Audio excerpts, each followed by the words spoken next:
Hello दोस्तों, हमारे YouTube channel study with अभी में आप लोग का स्वागत है। जैसा हमने बोला था कि 1 मार्च से मैं क्लास 10th बिहार बोर्ड का जो न्यू सेशन स्टार्ट होगा उसके लिए सामाजिक विज्ञान और अन्य विषयों के तैयारी के लिए महत्वपूर्ण बातें होगी और आज से हम इस सिलेबस को क्या करेंगे, बातें करेंगे। तो चर्चा शुरू करने से पहले मैं एक बार फिर से हमारे YouTube चैनल स्टडी विथ अभी में आप लोग का स्वागत है, वेलकम है। हम जो आज बात करने वाले हैं क्लास 10 जो बीएसबी ई बोर्ड है, बीएसबी मतलब बिहार सेक्रेटरी एग्जामिनेशन बोर्ड, जो हिंदी मीडियम के छात्र हैं उनके लिए खास करके सोशल साइंस सामाजिक विज्ञान विषय जो होती है, जो परेशानी का सबक रहता है, उसको दूर करने के लिए मैं आप लोगों के सामने आया हूँ। तो सबसे पहले हम लोग बात कर लेते हैं, बच्चे लोग क्या करते हैं, साइंस हो मैथ हो इस पे ज़्यादा ध्यान देते हैं, सोशल साइंस हो हिंदी हो संस्कृत हो इस सब सब्जेक्ट पर ध्यान कम देते हैं ये लेकिन आपके एग्जाम के लिए सभी सब्जेक्ट का वैल्यू 100 पर मार्क्स है। सभी सब्जेक्ट का वैल्यू कितना मार्क्स है? 100 मार्क्स है। आप चाहते हैं हमें आप अच्छी मार्क्स लाए, 450 मार्क्स हो आउट ऑफ 500, या कोई भी जो टॉपर होते हैं, तो टॉपर होते हैं क्या, वो 4 सब्जेक्ट में मतलब 5 सब्जेक्ट में वो जो 480, 85, 490 मार्क्स जो लाते हैं, क्या 5 सब्जेक्ट में लाते हैं? इसका मतलब उन्होंने सोशल साइंस की भी तैयारी बहुत ही अच्छे ढंग से किए होंगे, तब उनका मार्क्स कितना हो गया 480, 90। तो मैं आपकी जो और एक बात और बता देता हूँ कि आपको सोशल साइंस पढ़ने में बहुत ही परेशानी होती होगी, बोरिंग सब्जेक्ट लगता होगा, लेकिन मैं ये वादा करता हूँ आपसे, जो सोशल साइंस आपके लिए जो बोरिंग सब्जेक्ट है उसको इंटरेस्टिंग सब्जेक्ट ना बना दो, इंटरेस्टिंग सब्जेक्ट ना बना दो, तब कहानी कहिएगा आपकी हम कहाँ गए। तो हम ये आशा करते हैं जब वीडियो विजिट के लिए आए, 4 दिन 10 दिन लगातार वीडियो को देखें, तब आपको पता चले। अगर आप मेरे चैनल को व्यू करने आते हैं, एक दिन वीडियो देख के छोड़ देते हैं, उससे नहीं पता चल। किसी टीचर को या किसी भी क्षेत्र में किसी को आंकना कम से कम उसे 5 से 10 दिन समय देना पड़ता है। तो हमारी बातों का भली भांति समझ रहे होंगे। चलिए, आप लोग खोए हुए बैठे हैं किस ध्यान में, चलिए आप लोग बैठे हुए हैं खोए हुए किस ध्यान में, आपको ले चलते हैं कहाँ, महफिल मैदान में नहीं, आपको ले चलते हैं पढ़ाई के दुनिया में, जहाँ सोशल साइंस को क्या करेंगे, नष्ट नाबूद करेंगे। इसको सोशल साइंस को मैथ की तरह समझने और साइंस की तरह प्रायोगिक बनाने का हम क्या करेंगे, कोशिश करेंगे। मतलब सोशल साइंस का मतलब ही होता है इसमें आपको समझना, थोड़ा रटना, थोड़ा समझना थोड़ा रटना।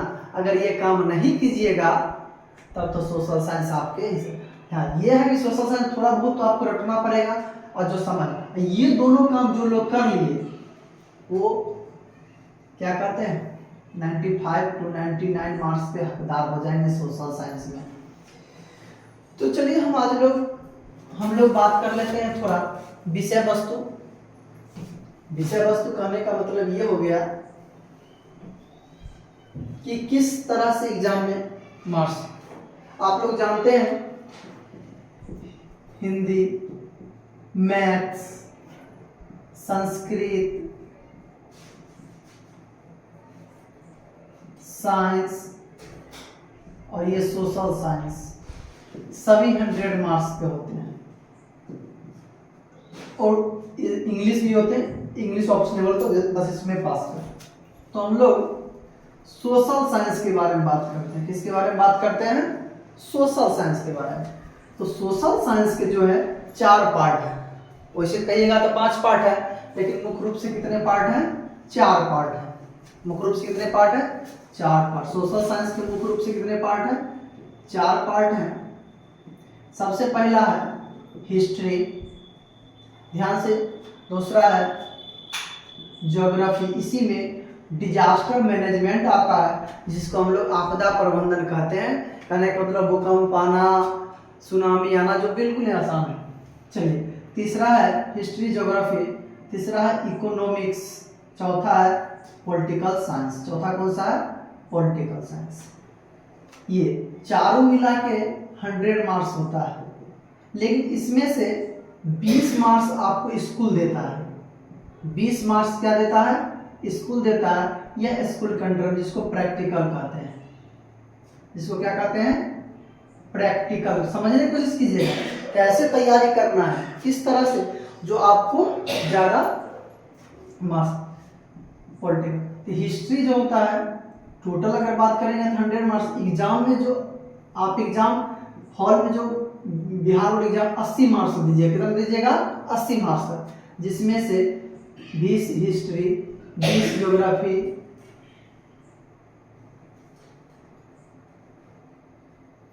20 geography, 6 disaster management, economics 17, political science 17। देखिए 20 40 और 34 74 84, चारों मिला क्या हो गया? 80 मार्क्स हो गया। अब समझने का कोशिश कर, ध्यान दीजिएगा, ये 80 में से 40 मार्क्स आपका ऑब्जेक्टिव होता है। ये 80 में से 40 मार्क्स आपका क्या होता है? ऑब्जेक्टिव होता है।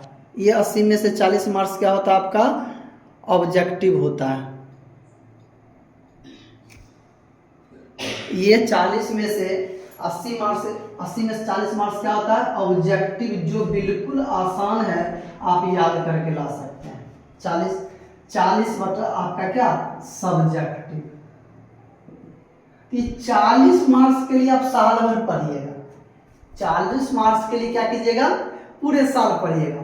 अब बताइए, एक दिन में आधो नंबर का हिस्सा हुआ, आप 0.2 0.1% याद करते हैं क्वेश्चन का भाग, तो आपको क्या हो जाएगा?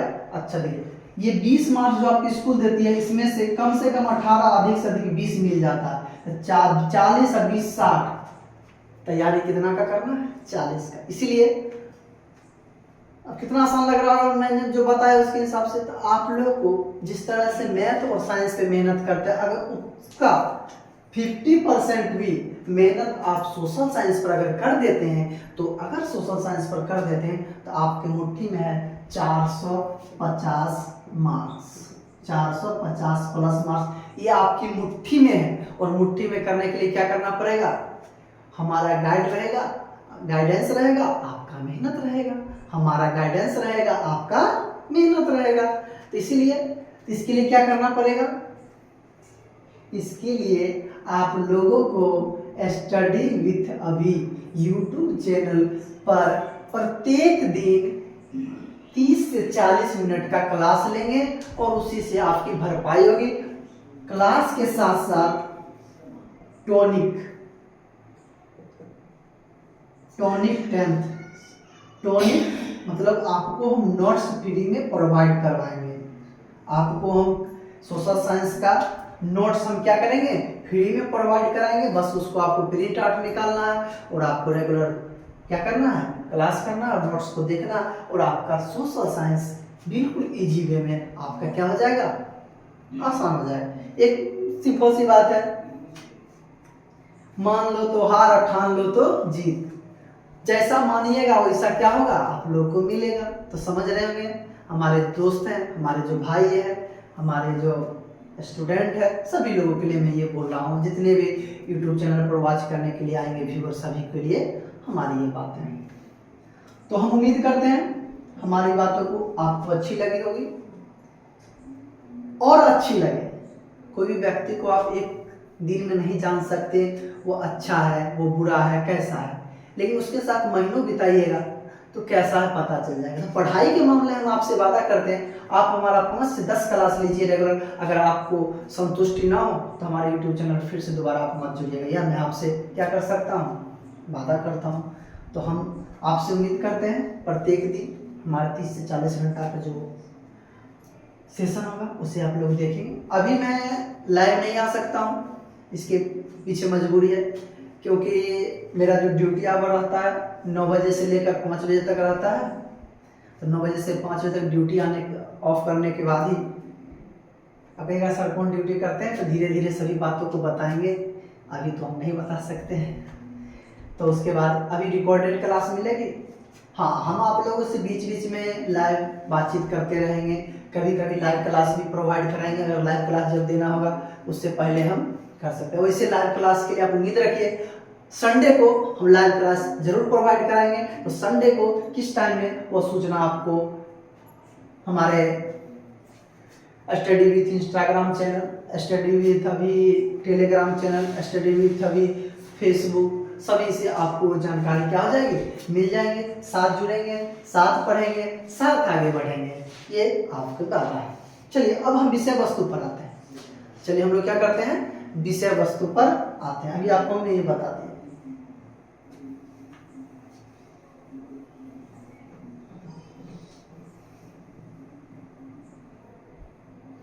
चलिए एक बार फिर से हम आपसे आग्रह करते हैं कि हमारे YouTube चैनल स्टडी विथ अभी, हमारे YouTube चैनल स्टडी विथ अभी को सब्सक्राइब करें, चैनल को देखें। अगर वीडियो अच्छा लगे तो लाइक करें, वीडियो बहुत अच्छा लगे तो शेयर जरूर करें, क्योंकि हमारा जो मेहनत है आपका लाइक और शेयर सब्सक्राइब ही मेरा क्या है, मजदूरी है। सब लोग जानते हैं कि कोई भी कुछ करता है उसे कुछ मिले तो मेहनताना समझ सकते हैं मेरी। चलिए विषय वस्तु पर। आप लोगों ने सबसे पहले आप लोग 9th से 10th में फिलहाल जो बच्चे आए होंगे, आपने पिछले क्लास में सोशल साइंस पढ़ा नहीं पढ़ा, उससे हमको कोई लेना देना नहीं, उससे हमको कोई लेना देना नहीं। कैसे कोई लेना देना नहीं, सीधी सी बात है, जानबे करते हैं। काल 3 गो होता है, कौन कौन? एक होता है पास्ट, एक होता है प्रेजेंट, एक होता है फ्यूचर। तो देखिए तीनों को हम अच्छा कैसे करेंगे, तीनों को हम अच्छा कैसे करेंगे। हमारा कहना है आप प्रेजेंट में अच्छा काम कीजिए। प्रेजेंट में आपने क्या किया, अच्छा काम किया, तो प्रेजेंट ही ना बाद में क्या बनता है, पास्ट बनता है। अगर प्रेजेंट अच्छा कर दिए, आप लोगों ने प्रेजेंट क्या कर दिए, अच्छा कर दिए, तो पास्ट खुद अच्छा हो जाए। कैसे खुद अच्छा? ये जो समय बीती, ये जो समय बीती हुई इतिहास बनी। तो अगर प्रेजेंट में अच्छा कर दिए, जो समय अभी आपका चल रहा है 10th सेशन का, वो अगर अच्छा कर दिए तो पास्ट आपका ऑटोमेटिक अच्छा हो जाएगा। हो जाएगा कि नहीं हो जाएगा? होगा। कैसे नहीं होगा? होगा। अगर फिर बात, अगर प्रेजेंट आप अच्छा कर रहे हैं, कहता है बउआ अब ये पढ़ ले, बउआ अब ये पढ़ ले, अब बाद में मौका न मिलतो, बाद में मौका न मिलतो, तो मतलब जो आप 10th में गए अच्छा से पढ़ लीजिएगा, तो बाद में आप 10th के बाद कंपटीशन का तैयारी कीजिए, 12th का कीजिए, तो वही सब पूछता है। तो फ्यूचर अपने आप क्या हो जाएगा, अच्छा हो जाएगा। इससे क्या पता चला, जो समय आपके पास अभी है, जो समय अभी आपके पास है उसका सब उपयोग करें। अगर सब उपयोग करते हैं तो आपका पास्ट भी अच्छा हो जाएगा, फ्यूचर भी अच्छा हो जाएगा। आपने 9th में पढ़ा नहीं पढ़ा, उससे हमें कोई लेना देना नहीं है। चलिए हम लोग बात करते हैं 10th में 4 पार्ट है। सबसे पहले हम लोग हिस्ट्री के बारे में बात करेंगे। सबसे पहले हम किसके बारे में बात करेंगे, हिस्ट्री। सबसे पहले किसके बारे में बात करेंगे, हिस्ट्री। बड़ी ही लेंदी पेंदी सब्जेक्ट लगता है, कुछ नहीं था क्या हुआ हमारा, ये जार्ज निकोलस, ये वो ये वो ये वो, कुछ नहीं समझ में आता। लेकिन हम आपको वादा करते हैं, जैसे कहानी कौन सुनाती है, नानी, तो सब समझ में आता है ना, तो हम भी वैसे ही सुनाएंगे, चिंता ना करें आप लोग। हिस्ट्री को ही क्या बोलते हैं, इतिहास। हिस्ट्री को ही क्या बोलते हैं, इतिहास। तो इतिहास का मतलब होता है इति जोड़ हास। इति जोड़ हास मतलब बीती हुई बात, बीती हुई बात। इतिहास मतलब बीती हुई बात, मतलब जो आप इतिहास में पढ़िएगा वह घटना के बारे में पढ़िएगा कि जो घटना घट चुका है कब घटा, कैसे घटा, क्यों घटा। मतलब बीती हुई बातों का जिस शाखा में आप लोग अध्ययन करते हैं, मतलब बीती हुई घटना के बारे में जो किताब आपको जानकारी देती है, जो भाग आपको जानकारी देती है, वही क्या कहलाता है? इतिहास कहलाता है। वही क्या कहलाता है? इतिहास कहलाता है। इतिहास देखिएगा, आप लोग समझने की कोशिश कीजिए। इतिहास एगो घटना बहुत पुराना है, अभी से बहुत पुराना, जो आप सुनते होंगे मोहनजोदड़ो, हड़प्पा सभ्यता, बहुत पुरानी घटना है। सिकंदर युद्ध लड़ा, ये कोई सी घटना सुनते हैं जो अभी से 1000 साल पहले अकबर बाबर के बारे में सुनते होंगे, ये भी इतिहास हो गया।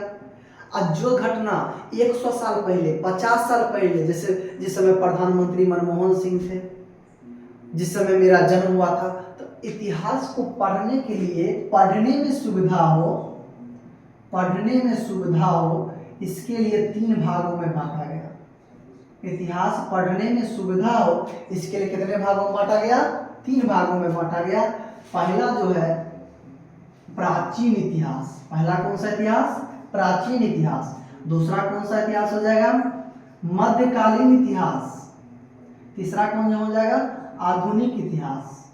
देखिए, प्राचीन मतलब सबसे पुराना, जिसमें हड़प्पा के बारे में पढ़ते हैं, सिंधु सभ्यता के बारे में पढ़ते हैं, सिकंदर के बारे में पढ़ते हैं। ये सब वो घटना जो आप फिल्म भी देखिएगा, इस पर बनता है, बहुत सारी घटनाएं होती हैं।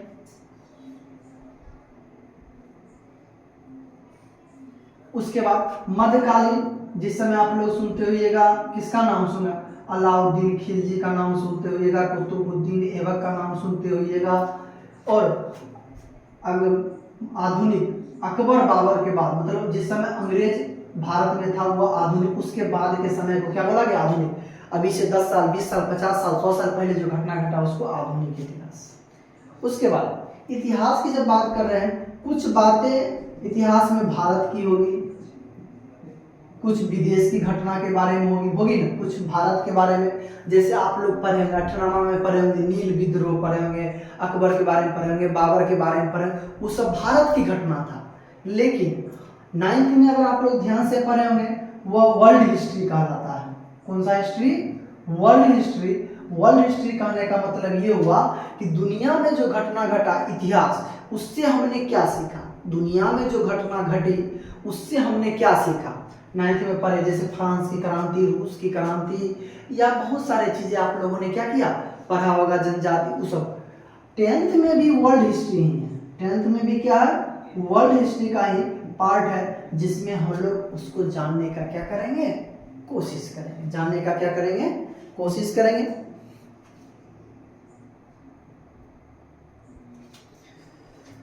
हम तो तारे देश में। हाँ, तो मेरे भाइयों, प्यारे बच्चों, को समझ में नहीं आ रहा मुझे, तो आगे की बात, आगे की हम बात बताने वाले हैं। 1 मिनट ब्रेक लेता हूँ। नाइट में जा रहे हो?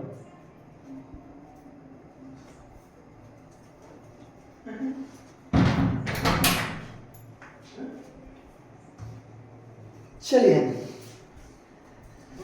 जैसा कि हमने बताया था, जो हम पढ़ाएंगे वह समझाने का कोशिश करेंगे बिल्कुल आसान भाषा में। चैप्टर का नाम है, देख लेता हूँ चैप्टर कौन सा है 10th में। बहुत दिनों से, जब से जॉब किया है तब से। चलिए, 10वां का फर्स्ट जो चैप्टर है उसका नाम है यूरोप में राष्ट्रवाद। यूरोप में राष्ट्रवाद। बिल्कुल ही हम आसान भाषा में समझाने का क्या करेंगे? कोशिश करेंगे। बस आप यूरोप में राष्ट्रवाद, बस इसको, राष्ट्र मतलब क्या होता है? देश। राष्ट्र का मतलब क्या होता है? देश। वाद मतलब होता है के प्रति, अनुसरण। यूरोप। आप जानते हैं दुनिया में कितना, देखिए बहुत चीज हम आपको जानकारी देते जाएंगे, बस आपको ध्यान, दुनिया में 7 महादेश हैं या महाद्वीप है, उसमें से एक महादेश है यूरोप। उसमें से एक महादेश कौन सा है? यूरोप, जो सबसे विकसित है। और अब पूरा दुनिया मिला के क्या बना हुआ है? महादेशों से मिलकर पूरा दुनिया बना हुआ। जैसे महादेश जो होता है देशों का समूह होता है, देशों का समूह होता है। जिस तरह से राज्यों के मिला के क्या बनता है? देश बनता है। जैसे भारत में 28 राज्य है, वो 28 राज्य मिला के क्या बना है? एक देश बना। उसी तरह से बहुत सारे देशों को मिला के क्या बनता है? महादेश बनता है या महाद्वीप बनता है। तो यूरोप में तो सबसे पहले हम जान लेते हैं भारत किस महादेश में है। भारत जो है किस महादेश में है? तो भारत एशिया महादेश में है। भारत किस महादेश में है? एशिया में। दुनिया का सबसे बड़ा महादेश भी कौन सा है? एशिया। तो यूरोप जो है बहुत ही विकसित क्या था? प्राचीन समय में सबसे आगे रहा। जितना भी आप लोग सुने होंगे, एक फ्रांस हो, आपका इंग्लैंड हो, जर्मनी हो, ये सब देश यूरोप का दूसरे देशों पर क्या किया है? शासन किया है। तो यूरोप में राष्ट्रवाद, तो राष्ट्रवाद के बारे में पहले जानते हैं। देखिए, देश के प्रति अनुसरण, मतलब राष्ट्रवाद कहने का मतलब ये हो जाता है कि राष्ट्र, देश जो होता है किसी निश्चित सीमा के लिए होता है। निश्चित क्षेत्र क्या होता है? निश्चित क्षेत्र। कौन सा क्षेत्र होता है? निश्चित क्षेत्र। कहने का मतलब ये हो गया जो राष्ट्रवाद की भावना होता है। जिसे आप सिंपल भाषा में समझाने की कोशिश करते हैं। पहले राष्ट्रवाद को आप भूल जाइए। राष्ट्रवाद को क्या भूल जाइए? भूल जाइए। आप सीधा समझिए परिवारवाद। क्या समझिए? परिवारवाद। ध्यान से सुनिएगा। परिवारवाद क्या होता है? आप परिवार के बारे में अच्छा बात सोचते हैं। परिवार के बारे में क्या सोचते हैं? अच्छा। जैसे आपका घर में आपके बड़े भाई हैं, पढ़ रहे हैं, तो क्या सोचते हैं? इसको बढ़िया जॉब हो जाए, ये बड़का आदमी बन जाए, ये डॉक्टर बन जाए। वही हुआ परिवारवाद। आप बगल वाला पड़ोसी के बारे में क्या सोचते हैं? केनाहो तो केतनो पढ़े, ओकरा नौकरी नहीं होके चाहे, ओकरा 2 महला घर नहीं होके चाहे। मतलब आप अपने परिवार के बारे में अच्छा सोच रहे हैं, वही परिवारवाद होगा। तो राष्ट्र मतलब राष्ट्रवाद मतलब वही है। देशवाद, देश मतलब आप अपने देश के बारे में अच्छी अच्छी बातों को बात कर रहे हैं, उसके बारे में देश को आगे ले जाने की बात कर रहे हैं, तो वो क्या कहलाता है?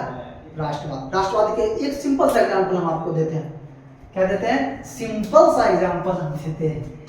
भारत और ऑस्ट्रेलिया में, भारत और पाकिस्तान में लड़ाई हो जाए, चलिए पाकिस्तान को हम हरा ही देंगे। पाकिस्तान क्या चीज है मेरे निकट, भारत के निकट? पाकिस्तान को यूं यूं यूं यूं यूं कर देंगे। चलिए हम बात करते हैं भारत चीन में युद्ध हो जाए। आप हमेशा क्या सोचिएगा? चीन जीत भी रहा है तो आपके मन में आपका क्या? नहीं, भारत जीतेगा। यही आपका हुआ देशभक्ति, यही हुआ राष्ट्रवाद। कहने का मतलब देश के प्रति अच्छी अच्छी बातों का अनुसरण करना। कहने का मतलब देश के प्रति किसी निश्चित सीमा के प्रति, देश के प्रति आपको, देश के प्रति आस्था, भावना, विश्वास पैदा जब होने लगती है, तो वही क्या कहलाता है? राष्ट्रवाद कहलाता है। राष्ट्रवाद क्या कहलाता है? फिर से आप परिभाषा, राष्ट्रवाद का जो अर्थ होता है राष्ट्रीय चेतना का उदय।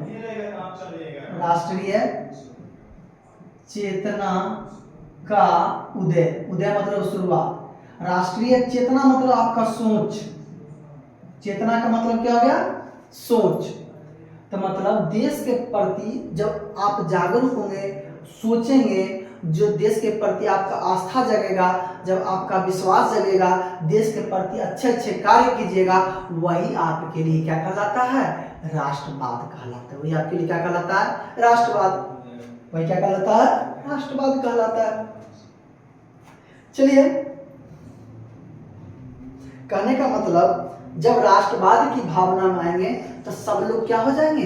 एक हो जाएंगे। जैसे कहिएगा राष्ट्रवाद की भावना कैसे आया, हम आपको समझाने का कोशिश करते हैं। जैसे जिस समय अंग्रेज भारत में था, जिस समय अंग्रेज भारत, तो अंग्रेज जब अत्याचार करने लगा, अंग्रेज जब क्या करने लगा? अत्याचार करने लगा भारतीयों पर। तो पहले भारत के लोग जाति के नाम पर, धर्म के नाम पर, ऊंची जाति नीची जाति के नाम पर सब अलग अलग थे। लेकिन जब उनके सर से पानी ऊपर जाने लगा, तब सब चीज भुला के पहले क्या किए कि देश मेरा है, हम लोग सब मिलकर उसको यहाँ से भगा देंगे और तब हम लोग अपना शासन करेंगे, जैसा चलेगा हम लोग बांट लेंगे। तो वही हुआ, देश के प्रति सोचने लगा, मतलब एकता की भावना। किसकी भावना? एकता की भावना। किसकी भावना? एकता की भावना का उदय। एकता की भावना का उदय होता है। जब राष्ट्रवाद आता है तो एकता की भावना का क्या होता है? उदय होता है। आगे चलिए हम बात करते हैं। तो ये राष्ट्रवाद पहली बार कहां से आया? तो राष्ट्रवाद पहली बार यूरोप से इसका शुरुआत होता है। कहां से इसकी शुरुआत होता है? यूरोप से। कहां से शुरुआत होता है? यूरोप से। यूरोप में एक देश है, विकसित देश है, जिसका नाम है फ्रांस। जिसका क्या नाम है? फ्रांस। और इसकी शुरुआत हुआ था फ्रांस की क्रांति से। इसकी शुरुआत कहां से हुआ था?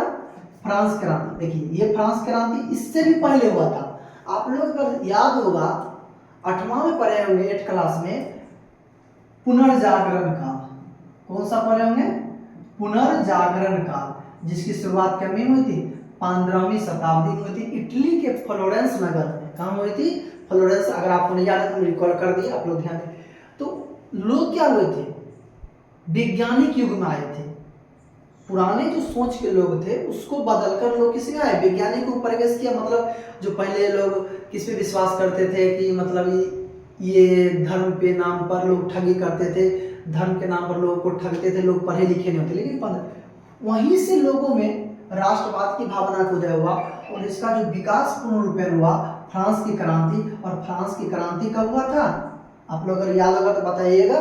फ्रांस की क्रांति जो हुआ था 1789 ईस्वी में हुआ था। फ्रांस की क्रांति कब हुआ था? 1789 ईस्वी में हुआ था। चलिए अब हम चर्चा, अब विषय वस्तु पर आ गए। अब ध्यान से सुनिए। फ्रांस की क्रांति 1789 ईस्वी में हुआ था। और जब फ्रांस में क्रांति हुई तो राष्ट्रवाद एकदम आग के तरफ फैल गया। कैसे फैल गया? यूरोप, मान लीजिए यूरोप है, मान लीजिए यूरोप है, यहाँ पर फ्रांस है। देखिएगा दुइयों घटना होता है जो तेजी से फैलता है। एगो खूब बढ़िया काम कीजिएगा, देखिए आपके पर कहीं किसी को IAS बन जाए, देखिए सब जान जाएगा। और देखिए कहीं पर जो सबसे घटिया काम करेगा, क्या करेगा? बैंक लूट लिया, वो भी घटना तुरंत। इसीलिए ये जो राष्ट्रवाद की भावना, फ्रांस में, बगल में जर्मनी था, फ्रांस था, इंग्लैंड था, सभी देश था। धीरे धीरे जैसे ये घटना घटी सभी देशों में धीरे धीरे करके फैल गई। और धीरे से भारत बाद हुआ, धीरे बाद में यहाँ कहाँ पहुँच गई? लोग कहिएगा सर जी तो भारत होगा। ये देखिए तुरंत नक्शा हम तैयार कर देते हैं। वो राष्ट्रवाद धीरे धीरे फैलते हुए कहाँ पहुंचा? भारत पहुंचा। तो फ्रांस की क्रांति 1700, ये जो फ्रांस की क्रांति हुई, फ्रांस में एक व्यक्ति था Napoleon Bonaparte. Napoleon Bonaparte. Napoleon Bonaparte. Napoleon Bonaparte को ही बोला जाता है राष्ट्रवाद का जनक। राष्ट्रवाद का जनक नेपोलियन बोनापार्ट को ही क्या बोला था? राष्ट्रवाद का जनक। क्योंकि एकीकरण, लोगों को एक करने का प्रयास जो पहली बार किया था वो किसने किया था? नेपोलियन बोनापार्ट ने क्या था? किया था। मतलब कहने का जो ये नेपोलियन बोनापार्ट ने जो एक बदलाव लाया, क्रांति लाया, जिसके कारण राष्ट्रवाद को बढ़ावा मिला, उसके बाद ही धीरे धीरे राष्ट्रवाद आया, धीरे धीरे साम्राज्यवाद, धीरे धीरे राजतंत्र धीरे धीरे कमजोर होने लगा था। अगर उसकी बात करेंगे, फ्रांस में राष्ट्रीयता की भावना का उदय और विकास करने वाला व्यक्ति कौन था? Napoleon Bonaparte. तो ऑब्जेक्टिव क्वेश्चन आता है, दुनिया में पहली बार किस देश में राष्ट्रवाद का उदय हुआ? फ्रांस। या दुनिया में, ध्यान से सुनिएगा, ये सब ऑब्जेक्टिव बीच बीच में आप लोग ध्यान दीजिएगा। इस बार जो ऑब्जेक्टिव पूछा गया था, बहुत ही हार्ड ऑब्जेक्टिव। हमने बच्चों से जब रिव्यू लिया, क्योंकि जब बच्चे से बात होती रहती है, तो बच्चे ने बताया कि ऑब्जेक्टिव क्वेश्चन जो है बहुत ही हार्ड पूछा गया, जिसके कारण मेरा 2 गलत हो गया, मेरा 4 गलत हुआ। क्योंकि कंटिन्यू में कोचिंग में ऑफलाइन नहीं पढ़ा रहा था, जब जॉब पे आ गए थे उसके बाद से। तो उन्होंने बताया, किसी ने बताया 35 सही किए, किसी ने कहा 36। ऐसा क्यों हुआ? बोला कि सर बीच से क्वेश्चन पूछा गया, मतलब बुक के बीच से निकाल के पूछा गया, जिसके कारण मुझे क्या हो गई, छूट गई। तो आप लोग अभी से ही इसके लिए प्रिपेयर रहिएगा ना, बीच बीच में हम फुहारा देते रहेंगे नहीं तो आप लोग को नींद आने लगेगा। नहीं प्रिपेयर, अभी कोई बोल दे कि 6 महीना पहले थे कि भैया की शादी है तो 6 महीना पहले से आप लोग तैयारी शुरू कर दीजिएगा। आज क्या खरीदने जा रहे हैं, पैंट, आज क्या गमछा, अगले महीना क्या सेंट, अगले महीना क्या, तो बाल कटवा रहे हैं, क्या करें, पहले से तैयारी करें। मतलब भैया की शादी 6 महीना पहले शुरू कर दीजिएगा। आपका अगला साल जो एग्जाम है, जो लाइफ में एक बार दीजिएगा, उसका तैयारी 1 साल पहले नहीं कर सकते हैं, कर सकते हैं, इसीलिए आपकी जिम्मेदारी है ना। हाँ चलिए, राष्ट्रवाद के जनक के बारे में बोलेंगे। फ्रांस से शुरुआत हुआ, फ्रांस की क्रांति, बहुत ऑब्जेक्टिव क्वेश्चन पूछा जाता है। 1789 ईस्वी में क्या हुआ था, इसकी शुरुआत हुआ। जैसे ही नेपोलियन ने आक्रमण करना शुरू किया, जैसे ही नेपोलियन ने क्या किया, आक्रमण करना शुरू कर दिया, क्योंकि पहले राजतंत्र था, पहले क्या था, राजतंत्र था, जिसमें पूरा अधिकार कुछ लोगों के पास होता था, जिसको बोलते थे अभिजात्य वर्ग। जिसको क्या बोलते थे, अभिजात्य वर्ग, मतलब कहने का उच्च जाति के लोगों के पास, मतलब उच्च जाति के लोगों की संख्या कम थी, लेकिन सभी अधिकार किनके पास होता था, उन्हीं के पास होता। और सभी काम मध्यम वर्ग के लोग, मजदूर लोग करते थे, टैक्स भी उन्हीं को देना पड़ता था और सभी काम उन्हीं को करना पड़ता, उनको कोई अधिकार नहीं था। उनको क्या था, कोई अधिकार नहीं था।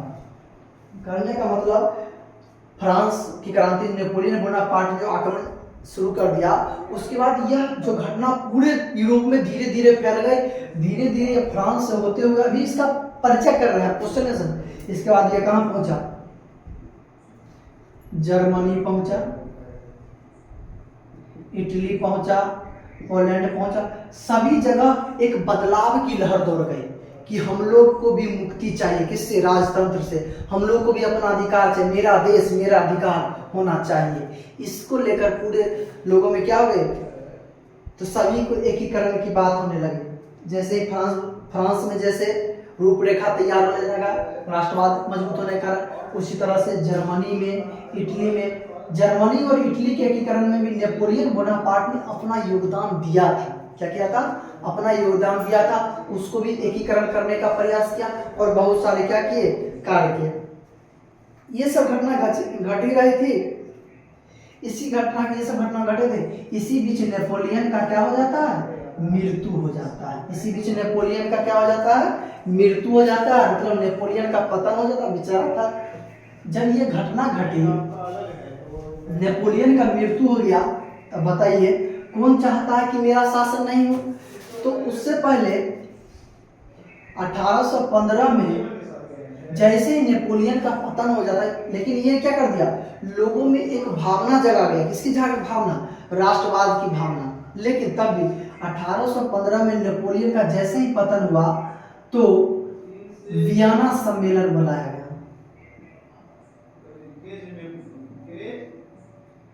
वियना सम्मेलन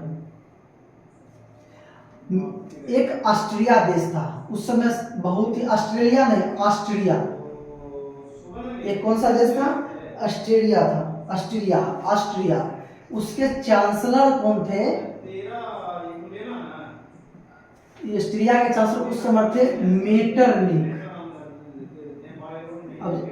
ऑब्जेक्टिव क्वेश्चन के लिए इंपॉर्टेंट है, ऑस्ट्रिया के चांसलर कौन थे, मेटरनिक। जैसे चांसलर कहने का, जैसे अपने यहाँ प्रधानमंत्री का पावर होता है, जैसे भारत में प्रधानमंत्री जिस तरह का होता है, उसी तरह ऑस्ट्रिया में प्रधानमंत्री ना बोलकर उसको क्या बोला जाता है, चांसलर बोला जाता है। क्या बोला जाता है, चांसलर बोला जाता है। इसीलिए ऑस्ट्रिया का चांसलर जो मेटरनिक था, मेटरनिक के बारे में आगे बात करेंगे। उन्होंने वियना सम्मेलन 1815 में जब नेपोलियन का पतन हो गया, तो उन्होंने फिर से कहा कि जो राजतंत्र शासन था, जो क्या था, राजतंत्र शासन व्यवस्था था, राजतंत्र जो शासन व्यवस्था था फिर से लागू किया जाए। उस सम्मेलन को किया, फिर से लागू किया। वियना कांग्रेस क्या है, नहीं है, इस तरह से फिर से, मतलब राजतंत्र की वापसी के बाद, राजतंत्र कहने का मतलब क्या है, राजा का शासन, राजा का शासन। राजा का शासन कैसा होता है, वो अपना अधिकार सबके पास रहता है, क्या सही है क्या गलत उससे मतलब नहीं होता, जो उसके आसपास के लोग जो मंत्री होते हैं बस वो जो बोलते हैं वही करते हैं। तो आगे हम आज का सेशन इतना ही, कल से कंटिन्यू, कल से तो बकवास होगी नहीं, जो हम 10-15 मिनट आपका जो समय लिए अगले दिन से बस टू द पॉइंट बात करेंगे। और मैं आपसे फिर से वादा करता हूँ आपके लिए नोट्स उपलब्ध कराऊंगा जो आपको फ्री में उपलब्ध होगी। टेलीग्राम चैनल हो चाहे कहीं भी, टेलीग्राम चैनल पर ही उपलब्ध होगा, नोट्स उपलब्ध होगा। प्रत्येक दिन जो डाटा होगी उसके बारे में आप लोग क्या करेंगे, जानकारी लेंगे। और सेशन नंबर अगर आपको अच्छा लगे हमारा यूट्यूब चैनल में जो वीडियो प्रोवाइड करा रहे तो मेरे चैनल को लाइक करेंगे, सब्सक्राइब करेंगे, मौका मिले और अच्छा लगे तो शेयर भी करेंगे, जिससे हमारा ऊर्जा मिलेगी। जो आप वीडियो को लाइक करते हैं ना उससे एनर्जी मिलती है, वाह मैंने अच्छा किया तो मैंने लाइक किया, इसीलिए लाइक जरूर करें। और जब वीडियो देखने आए तो पूरा देखें, तभी आपको पता चल सकता है। और हम आपसे 5 से 10 दिन का समय मांगते हैं, आप 5 से 10 दिन हमको समय दीजिए। अगर वीडियो हमारा कंटेंट हमारे पढ़ाने का तरीका अच्छा नहीं लगा तब हमको बताइए। एक बार फिर से हमारा यूट्यूब चैनल स्टडी विद अभी में आप लोगों का वेलकम है, वेलकम रहेगा, वेलकम था सब कुछ। बस चैनल को लाइक और subscribe. Thank you so much.